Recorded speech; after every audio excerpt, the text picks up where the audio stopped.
Ça m'a donné de la force et jusqu'au moment où ça a été un trop-plein et le point de non-retour où c'était: «Non mais maintenant stop, j'en ai marre, ça brûle en moi depuis des années» et puis quand ça brûle, au bout d'un moment, ben, il faut faire ce qu'il faut, quoi. Il faut soulager ce qui crie en nous et je me suis mise à écrire.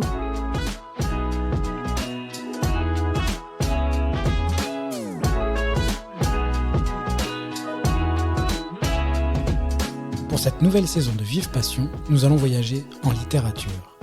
Je me lance à la rencontre d'autrices et d'auteurs qui suivent les ateliers d'écriture de Laura Vasquez.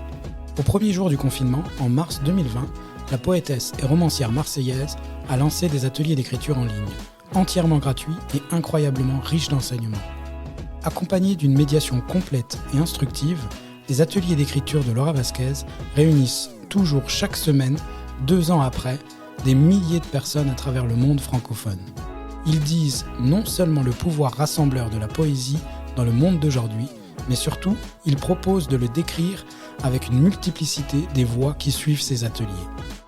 En émergent des découvertes, des échanges, des passions, des collaborations et même des naissances. L'an passé, la revue Miroir a vu le jour. La revue en ligne est gratuite. Elle publie uniquement les textes des autrices et auteurs qui partent de l'impulsion créatrice des ateliers d'écriture de Laura Vasquez. En Miroir, je me lance aujourd'hui à la rencontre de ces autrices et auteurs, parfois confirmés, parfois publiés, parfois artistes ou parfaits amateurs. Tous se retrouvent joyeusement autour du plaisir d'écrire et de partager une émotion collective.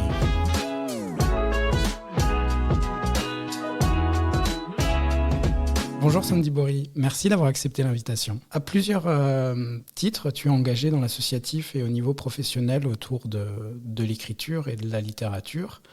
Dans ta pratique personnelle, qu'est-ce que tu recherches dans l'écriture ? C'est une grande, grande question. Effectivement, oui. Des années depuis le lycée, je vais vraiment parler de choses très basiques. Je pensais que je cherchais à sortir quelque chose de moi. Et là, j'ai repris l'écriture parce que j'avais fait une pause de 2-3 ans. J'ai repris l'écriture en janvier de cette année. Oui. Et je me rends compte que c'est l'effet inverse. Est-ce que c'est les choses de la vie que j'ai pu vivre qui ont changé ce rapport à l'écriture sûrement, une espèce de maturité ou je ne sais quoi. Mais là, j'ai l'impression que rien ne sort, que quand j'écris, tout reste, mais tout change, tout se transforme. Je vais en parler à des gens.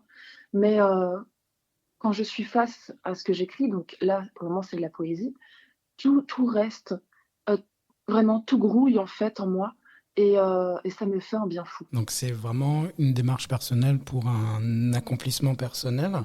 Moi, je lis beaucoup à travers tes textes une thématique alors peut-être que je me trompe, qui revient beaucoup, c'est une sorte de voyage onirique, alors qui est à la fois intérieur, mais qui peut être aussi en lien avec la nature. Et ben, en plein dans le mille. Bon, ça me rassure. Alors j'ai jamais eu beaucoup de retours, on m'a déjà dit: «C'est beau, tu as l'air d'être, sensible» et cetera et cetera. Mais j'aime beaucoup comment tu décris les choses. Heu, bah, je te rejoins et parce que j'ai un peu du mal à décrire ce que je vais écrire parce que je pense que je n'ose pas. Il y a ce fameux syndrome de l'imposteur qui me suit et qui me poursuit Ouais. et en train de rougir quand les gens veulent me dire des choses comme ça, vont essayer de définir ce que je vais écrire parce que j'ai une telle et ça encore je le travaille, mais j'ai une telle admiration pour les gens qui vont écrire, qui vont, avoir le courage de créer, le partager surtout et cetera et ça fait pas si longtemps que j'ose me dire: «Mais en fait je fais partie de ça, je fais partie d'un tout, j'ose, je suis de ceux qui osent». Je peux te renvoyer à une autrice que j'adore, qui est Mélanie Leblanc, qui a écrit un petit recueil, Les gens qui osent, aux éditions Vent-Ternier. Et ça correspond exactement à ce que tu dis. Alors je la connais, rapidement et j'avais envie de ce recueil, mais je n'ai pas encore eu l'occasion de le lire. Mais là, je pense que ça va être une belle occasion, un signe donc oui, je suis une grande rêveuse et je crois beaucoup au voyage intérieur et même dans ma pratique, parce que je suis bibliothérapeute et animatrice d'ateliers d'écriture à côté, donc je suis dans l'accompagnement thérapeutique ou pas, ça c'est aussi un grand mot, dans l'écriture par le récit et cetera et j'essaye d'appliquer ça à moi. D'accord. Depuis ce qui me fait encore un peu bizarre. Et est-ce que tu puises aussi une inspiration et ces voyages intérieurs à travers tes lectures? Euh, alors, je lis pas mal, mais je lis beaucoup de poésie, beaucoup, beaucoup de poésie. Donc, je suis bibliothécaire et depuis presque un an, je lis surtout de la jeunesse. Alors ça va m'inspirer plus pour des contes, etc. Mais là, c'est la poésie qui m'aide un peu. Et pas toujours. Enfin, c'est un équilibre que j'essaie de trouver. Moi, je me vois souvent funambule dans mon écriture. J'essaye quand même de puiser. J'essaye de ne pas trop puiser pour ne pas être trop tentée, en fait, de d'écrire des choses qui... Alors, on le sait, on écrit ce qui a déjà été dit autrement, etc. Mais je sais pas. Je crois que je puise surtout dans ma sensibilité. Je suis quelqu'un qui observe beaucoup, énormément. Mm. Les gens, je suis pas de celle qui va beaucoup parler. Et parmi ces auteurs en poésie, ces autrices ou ces auteurs en poésie, est-ce qu'il y en a de manière récurrente que tu retrouves ou que tu convoques même à travers ta propre écriture? Totalement. Je commencerai par Christian Bobin, Oui. la poésie de l'écriture. Après, une poétesse qui est un peu plus écorchée vive, c'est Emily Dickinson, qui semblait vivre des choses très complexes, très sombres, et ça me parle. Ça me parle. Pendant des années, j'ai écrit de la poésie plus sombre que celle que j'écris actuellement. Actuellement, j'ai l'impression, mais c'est aussi parce que dans ma vie, tout roule, et j'écris des choses lumineuses, je pense, même si c'est onirique. Je parle beaucoup du cosmos, de l'univers, et pourtant, j'arrive, quand je vais lire comme ça des pièces qui sont dans l'ombre, j'arrive à ma part à aller trier en fait ce qui vibre en moi pour quand même en faire de la lumière. Après, il y a aussi Fernando Pessoa, que j'aime beaucoup, que j'avais un tout petit peu lu il y a quelques années et que là, je lis beaucoup depuis quelques mois, un peu plus, et je me retrouve beaucoup dans ce qu'il écrit. Tu as aussi une démarche par tes liens avec différentes revues féministes qui revendiquent justement cet aspect-là de faire connaître soit des poétesses du passé ou des poétesses contemporaines. Est-ce que c'est une dimension que tu recherches également dans ta propre écriture ou est-ce que c'est quelque chose qui s'inscrit dans ta construction d'autrice? Mhm.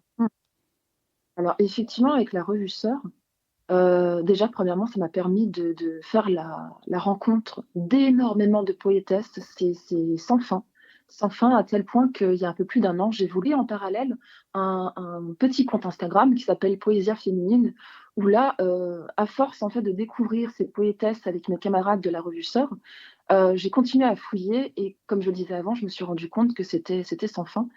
Et,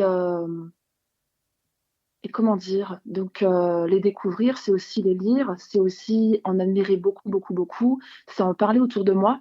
Et pendant longtemps, peut-être un peu moins maintenant, parce que je lis moins de la poésie féminine, mais pendant très longtemps, elle me suivait au quotidien et ça me donnait cette force.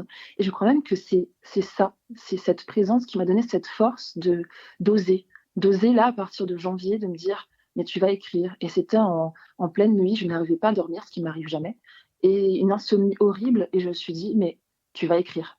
Ça crie en moi, tu vas écrire. Alors, est-ce que si j'étais la seule à crier en moi, tu vas écrire, je ne sais pas, mais je l'ai fait. Et oui, après, je suis militante, féministe, etc. Mais hum, Tu t'es hum, découvert l'écriture comme un mode d'expression vital quasiment à ce moment-là précis? mais oui, mais parce que ça fait des années que ça brûlait en moi d'écrire et de partager. J'étais, comment dire, cette voix de juge en fait qui me disait mais non, mais ça ne va jamais être lu ou tu vas te prendre que des critiques, même si je suis tout à fait capable de les recevoir. Mais je ne voyais que le pire. Et puis voir qu'il était possible d'écrire des choses où parfois on pense que c'est simple dans la forme, mais que ça demande beaucoup de travail derrière. Parce que dans cette revue Sœur, il y a des poétesses hein, qui datent de l'Antiquité ou d'autres époques et qui ne sont plus. Et on va, parmi ces 20 poétesses, il y en a 5 qui sont contemporaines, qui n'ont jamais été éditées. Mm. Et partie de cette revue et du comité de lecture, parce qu'il y en a des appels à texte, et que j'ai pu voir, parce qu'on a énormément de textes, il faut juste en choisir 5. Déjà, ça, c'est une étape horrible. Mais je voyais des choses passer, et c'est vrai que je me disais, mais peut-être que je peux, peut-être que moi aussi, j'ai le droit. C'est surtout ça, c'est de prendre le droit. Et comme dit, ça m'a donné de la force.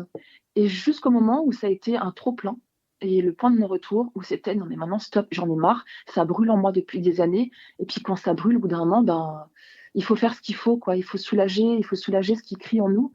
Voilà, je me suis mise à écrire vraiment. À partir du moment où j'ai écrit, j'ai pris le premier carnet qui me passait sous la main, il était 3 heures du matin, stylo rouge. D'ailleurs, ce stylo rouge ne me quitte plus depuis. Et j'ai écrit, j'ai écrit, j'ai écrit. Et je me suis dit, oh purée, j'ai dû écrire pendant 2 heures sans m'arrêter. Et le lendemain, je me suis réveillée, j'ai fait, ah ouais, j'ai écrit ça, quoi. J'ai écrit ça, je vais le reprendre, etc. Et donc, j'ai été chercher un peu euh, des revues, des choses pour commencer déjà à préparer le terrain, en me disant, je vais beaucoup travailler mes écrits. Voilà. Et ensuite, comment tu retravailles tes textes dans le but de les publier alors, soit dans l'exercice que tu pratiques quotidiennement sur les réseaux sociaux, soit en vue de recueil, j'imagine. On prendra le temps d'évoquer les projets ensuite. Mais comment se pratique ton écriture et ton rapport quotidien à elle? Je suis une grande rêveuse et en même temps, je suis très ancrée. Donc, là, c'est une question d'équilibre. Je puise en fait dans ce que les gens vont me dire. Ils ne se rendent même pas compte qu'en parlant des choses banales du quotidien, ils me donnent, ils me lancent comme ça des fils que j'attrape dans les airs et je vais m'en servir. En fait, je vais tirer dessus quelque chose. Parfois, il y a un petit nœud, donc je le défais. Et tout ça, c'est imagé forcément, mais parfois, je dois me rappeler toute une journée parce que j'ai pas le temps de noter dans mon téléphone ou sur un papier. Je dois garder en tête ce bout de phrase que quelqu'un a dit, ou juste un mot, et ce mot me suffit. Ça devient un puits dans lequel j'ai juste à aller chercher, j'ai juste à cueillir. Et quand je vais rentrer chez moi, j'écris le poème. Alors, je suis sur du format court, ce qui va m'aider. Et parfois, j'écris mon poème en 2 minutes. Mm. Je le laisse de côté, venir dessus, je sais pas, 1 heure plus tard ou quelques heures plus tard. Et parfois, ça va tout à fait me convenir. Donc, je me lance. Parfois, il y a quelques poèmes où ça ne va pas. Il y a juste ce mot qui me dérange et je dois attendre. Et j'attends et d'un coup, il arrive. Parfois, vraiment, c'est des mots qui toquent à la porte tout seul et j'ai rien à faire. Je pense que quand même, il se passe quelque chose inconsciemment, vu que je suis beaucoup dans l'observation, j'écoute énormément de musique. Euh, J'écoute ce que les gens me disent. Je pense être assez attentive de ce qui se passe, de ce qu'on me dit, de ce qui se passe autour de moi. Donc ça me sert à... Voilà, parfois j'ai des poèmes, ils sortent, je les accouche en 2 à 5 minutes. C'est très intéressant parce que tu évoques à plusieurs reprises le mot ou la phrase ou la locution qui arrive comme un déclenchement.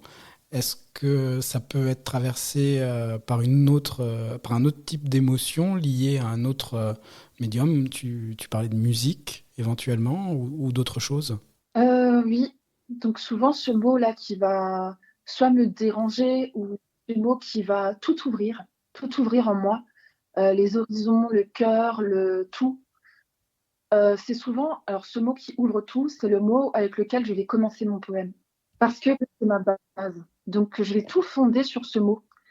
Et j'y vais. Et j'y vais. Et alors dans l'écriture, ça met entre 2 à 5 minutes. Par contre, il s'est passé des choses à l'intérieur, ça travaille.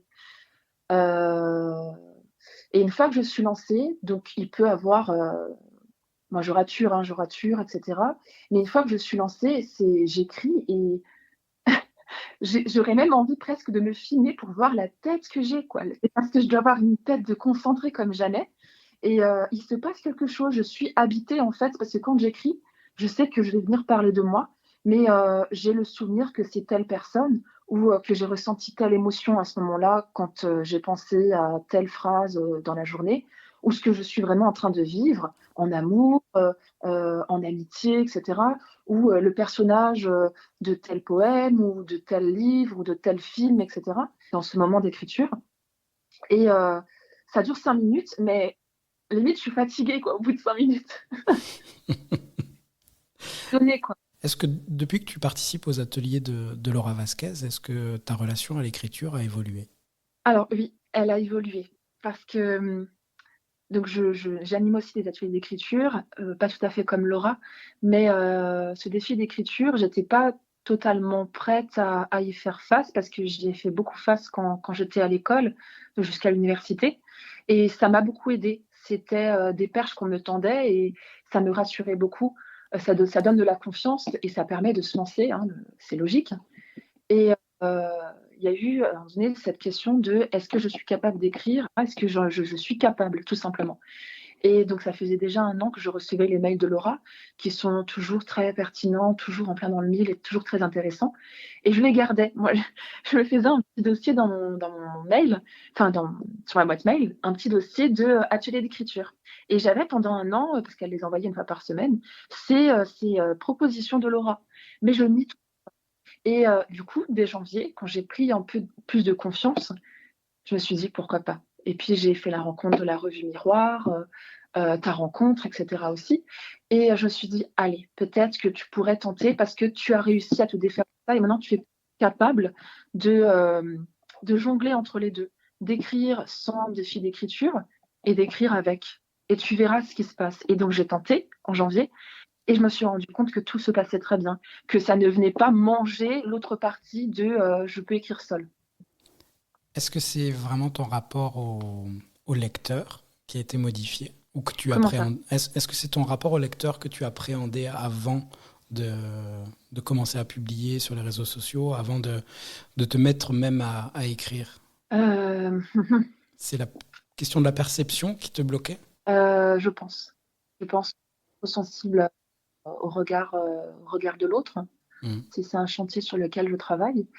Même si c'est un peu paradoxal parce qu'il y avait une partie de moi et c'est grâce à elle que j'ai pu le faire, qui me disait: «Mais en fait, tu y vas et tu t'en fous. Tu t'en fous parce que ça brûle en toi. Donc tu vas écrire parce qu'il le faut, parce que tu en as besoin, parce qu'il se passe quelque chose». Après, je suis aussi par rapport à, mon travail, je suis aussi dans, l'écriture expressive, c'est l'écriture pour se faire du bien et pas que pour la qualité. Donc après bon, si on arrive à allier les 2, c'est mieux, c'est du moins ce que je pense. Alors je vais te proposer une petite surprise que je vais te faire écouter, le temps Mmh. de mettre la chose en place et j'aimerais bien que tu réagisses par la suite. Tu me diras les soirs fabuleux, les moments défectueux. Tu m'appelleras 3 fois par mois en oubliant pourquoi. On en est là. Tu chercheras par vent froid un abri à tout prix. L'utopie de nos espérances passées, embrasse-la pour moi. Voilà. Ouais, ben ouais. Mais en fait, ça me fait bizarre. Je suis désolée. Oh, Ça me pardon. fait bizarre. Ouais, parce que j'ai osé, pas bien. Oui, ça me touche, voilà. Parce que comme dit, j'ai fait des études de lettres et que j'ai eu pendant très longtemps beaucoup d'admiration et ça m'a bloquée. Ça m'a bloquée et je pense qu'il fallait que je descende le curseur pour rester dans l'estime et le respect, mais non pas l'admiration. Parce qu'après on est tous différents par rapport à ça, mais moi, ça me bloque et là, il me bloque moins parce que je justement, j'ai descendu le curseur et de me dire, tout le monde peut écrire, tout le monde a ce droit. Hem, la vie est devant, l'écriture est devant et on y va, quoi. Voilà, Tu as le droit à ta propre expression, oui. voilà. C'est ça qui compte.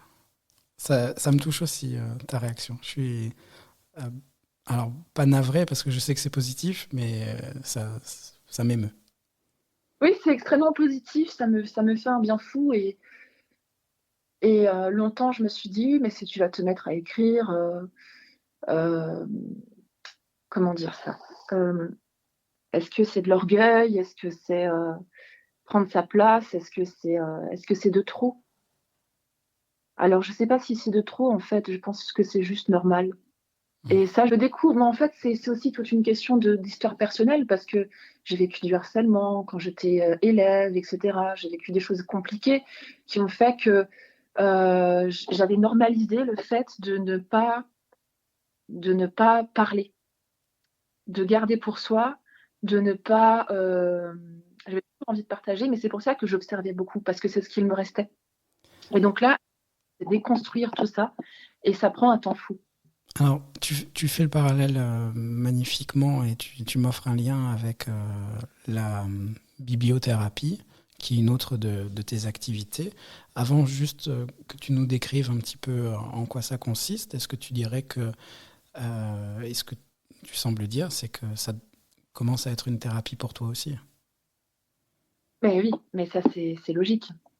C'est logique parce que, on est des miroirs pour chacun et ce que je vais proposer aux autres, c'est des choses que j'ai déjà, faites sur moi. C'est des choses que quand je les ai étudiées, quand je les ai comprises, ça passe par moi pour que je puisse les proposer aux autres et que je puisse aussi me sentir légitime, que les gens sentent que je suis professionnelle, mais aussi tout à fait sincère, sensible, heu oui, il faut que j'ai fait un travail, enfin, que je fasse un travail sur moi et donc là, ça passe par l'écriture et par la bibliothérapie, effectivement. Alors, est-ce que tu peux nous expliquer comment se passe cette thérapie par les livres? Alors la bibliothérapie peut, avoir plusieurs visages. Moi, je suis pour le moment dans la bibliothérapie créative, ou la bibliocréativité qui a été, créée par Régine de Tombelle. Là, on passe par les livres et donc ce sont aussi des ateliers individuels ou collectifs, mais je préfère le collectif, où on va partir d'un thème, d'objet ou d'un médium, la photographie, et cetera, pour lire des extraits qu'on aura choisis avec soin et les partager. Partager au public, ils peuvent fermer les yeux, ils peuvent se laisser traverser par ce qu'ils entendent et voir ce qu'il se passe. Alors là, soit ils partagent ou pas, ça peut rester tout à fait intime et on va faire sortir, donc ce qu'il se passe par, une forme d'art-thérapie. Ça peut être, du collage, ça peut être, de l'écriture, ça peut être, je sais pas, ils auraient envie de se mettre dans un coin et d'écouter de la musique, pour écrire, pour, ou même juste parler et cetera. Là, quelque chose sort ou pas. Ça peut rester en soi et puis quand on rentre chez soi, ben, on le fait sortir, chez soi. Et chacun choisit son mode d'expression? Moi, j'aime pendant mes ateliers, laisser, plusieurs possibilités et toujours la liberté du partage. Est-ce que je partage avec les autres ou pas? Parce que souvent quand on arrive dans un atelier, on ne connaît pas les autres personnes du groupe. Donc on peut être, timide, même si on a fait le choix de venir dans un atelier collectif.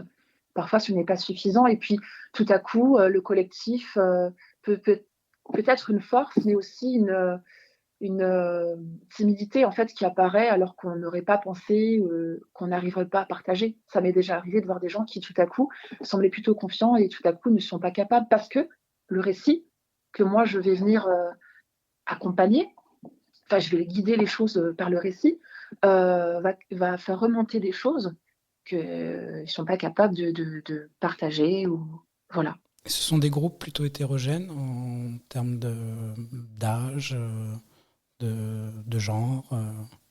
L'âge, lui, je vais quand même, scinder entre les ateliers, de l'enfance, de la jeunesse. Parfois, je vais mettre un peu de l'adolescence, parfois faire que l'adolescence et ensuite les adultes. Je vais pas, heu, mélanger en adolescent, adulte. Après en adulte, j'ai, des gens qui commencent déjà à accepter, le travail qu'on peut faire sur soi. Oui, À accepter, que des choses nous traversent et qu'est-ce qu'on en fait? c'est intéressant comme process.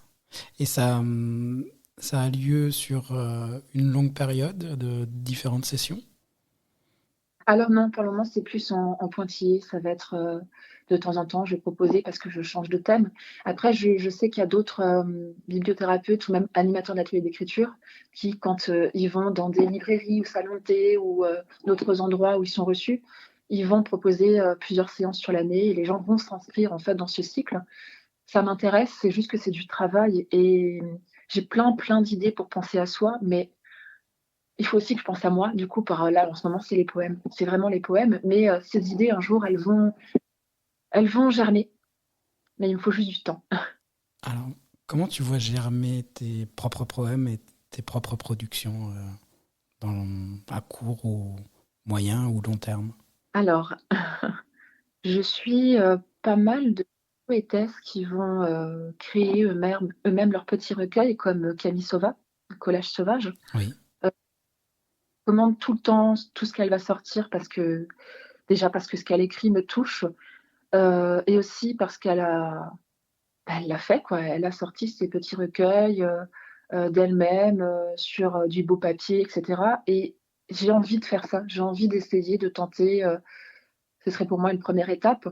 Après, bon, donc forcément, en auto-édition.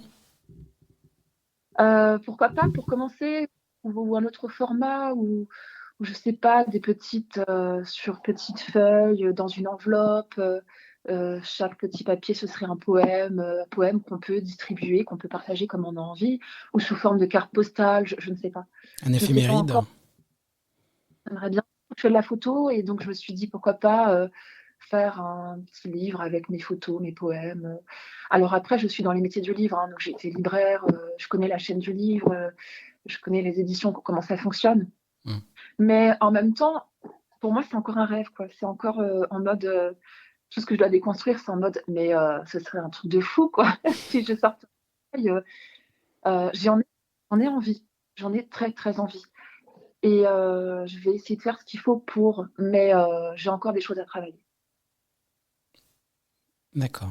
Est-ce que tu nourris aussi un rêve particulier par rapport à l'écriture? Oui. Bah oui, mais en fait, j'ai envie d'être éditée parce que. Mais ça, c'est depuis que je suis enfant. Depuis que je suis enfant. Alors, depuis que j'ai lu Mathilda de Roald Dahl, j'étais déjà fils et je me suis dit, mais un jour, une petite fille qui lira mon livre. Et c'était tout mignon. Je veux dire, il n'y avait pas d'ordre. J'étais gamine, mais après, en grandissant, c'était plus je veux laisser mon empreinte, je ne veux pas qu'on m'oublie, je veux. Parce que Christian Bobin a écrit La plus que vive et des années plus tard, Noir clair. Donc, c'est un hommage à une amie qu'il a perdue. Et c'est un hommage magnifique. En fait, il parle de cette femme qui l'a beaucoup touchée et on la découvre alors qu'elle n'est plus. Mais on la découvre et on a envie de la rencontrer. Sauf que ce n'est pas possible. Et moi, j'avais pleuré, j'avais lu ce livre quand j'avais 17, 18 ans. J'avais pleuré, mais toutes les larmes de mon corps en me disant, mais oui, mais c'est ça, c'est ça. On ne peut pas t'oublier si on parle de toi ou si tu donnes un bout de toi. Et donc, j'avais cette obsession de je serai écrivaine, je vais écrire, je vais écrire. Donc, j'ai aussi écrit des nouvelles, etc. Et c'est devenu une telle obsession que ça m'a bloquée, plus tout le reste, comme je le disais avant. Et là, je suis plus en mode si ça se fait, ça se fait. Après, je sais que je vais quand même faire un minimum de démarches, que maintenant j'ai aussi un réseau qui peut aider, etc. Mais je ne suis pas là à tout prix à me dire oh purée, c'est mon objectif premier, il faut que je me fasse éditer.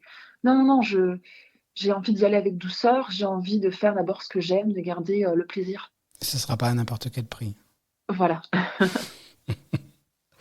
Et qu'est-ce que tu aimerais partager justement avec tes futurs lecteurs? Ce que j'ai envie de partager. J'ai pas envie de partager que de moi parce que je vais reprendre ce que j'ai dit avant encore, que nous sommes des miroirs pour les autres, pour chacun, pour soi-même aussi. Parfois, je crois qu'on oublie de placer le miroir en face de soi et de se regarder. Et j'ai envie, parce que ce sera ma vision des choses, ma vision onirique des choses, que ça puisse faire écho. Parce que si les livres dont je me sers pour mes séances de bibliothérapie vont faire écho sur les autres, euh, les récits de chacun, je suis pas forcée de prendre un livre et de lire ce que quelqu'un a écrit. Ça pourrait être, on se retrouve et sur un thème, les gens vont parler. Nous sommes des livres ambulants. Et je suis un livre ambulant et j'ai envie d'extraire quelques parties de ma vie, quelques parties de mon imaginaire et de montrer, de montrer. Et il y a des gens qui vont se dire, ah ouais, ça me parle. Là, je me reconnais et du coup, qu'il se passe quelque chose en eux et que ça crée un cercle vertueux et qu'on continue comme ça sans fin. C'est beau. Il y a un proverbe africain qui exprime un petit peu ce que tu indiques en disant que lorsque un ancien meurt, c'est comme une bibliothèque qu'on brûle. Oui, je suis totalement d'accord, mais totalement, totalement. Et il y a des gens qui ne sauront jamais en fait tout ce pouvoir qu'ils ont en eux. Et le mettre dans un livre, c'est sûr que c'est fabuleux. parce que c'est s'en rendre compte et avoir fait tout ce qu'il faut pour. Mais je continue à penser qu'on est des livres ambulants et que ça passe pas forcément par l'écriture, hein. On peut être des livres sans écrire et sans avoir jamais écrit parce que ça ne nous intéresse pas ou qu'on n'ose pas. Mais de dire, c'est dire les choses, c'est parfois il se passe tout dans le non-verbal aussi, c'est nos gestes, les choix qu'on fait dans les yeux, etc. Au final, c'est un partage d'émotions. Totalement. Merci beaucoup Sandy Bory pour cet échange sincère et touchant.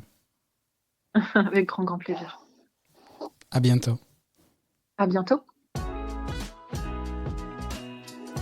Ce podcast est proposé en collaboration avec Captive Édition et pour la lecture, la voix de la poète Céline Ferrand.